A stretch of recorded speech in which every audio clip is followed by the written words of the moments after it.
Шөптү кайтадан жылуу керек. Үстүн баары суу болду. Бизде мына жерде терраса. Бүйтүп жабамыз кечке. Күнүгө үйдүн сыртында жүргенге баары үйдүн ишин көрсөтүп ал келиңер ал. Кош келиңер. Мына жерде бизде коридор кишигирим болгондон кийин мына жакта полный айна жасадык. Мына жакта бизде холл. Эчтеке жыйнап, арнай дайындаган жокпуз. Калай жүр, солай. Күнделикти формада болуу үчүн жаттыгуу жасайм дабыска. Жатын бөлмем баары жап-жарык. Мен жакшы көретиндей. Сосын менде байкадыңыздарбы, гардеробный жок, себеби менде целая фабрика одежды. Мен бир кийимди бир ак сезон кийем. Жазгы кийим тигилди, жазда кийимди мен бирден туускандарыма берип тастайм. Сол себептен менде үйдө баардык бөлмеде шкаф, Көркем Групп компаниясы жасаган, сапасы өтө күчтүү. Мына жакта биз ушундай күчтүү стекляшка жасадык, Көркем Групп.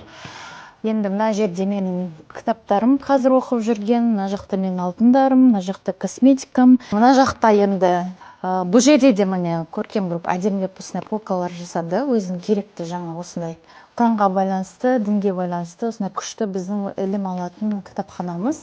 Мен мақтан тұтатын осындай күшті дипломы бар. Бұл бізде Малайзия елінде 3000 адам қатысқан, 40 елден қатысқан қатысушылардың ішінен 4-ші орын алдық математикадан.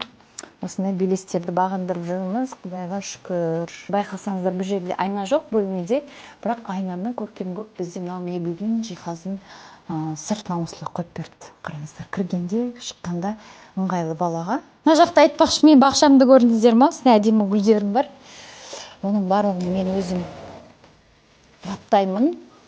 Күшті осындай үлкен айнасымен, кішігірім несін жасаған сапасын. Мына жақта біз қонақ күтеміз. Мен күшті люстрамы жақсы көретін.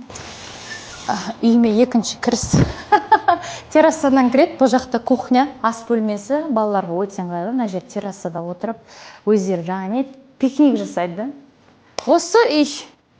Енді ана бөлмелерді көрсете алмадым. Қызым кіргізбей тұр. Кеп тұрыңыздар, есік ашық.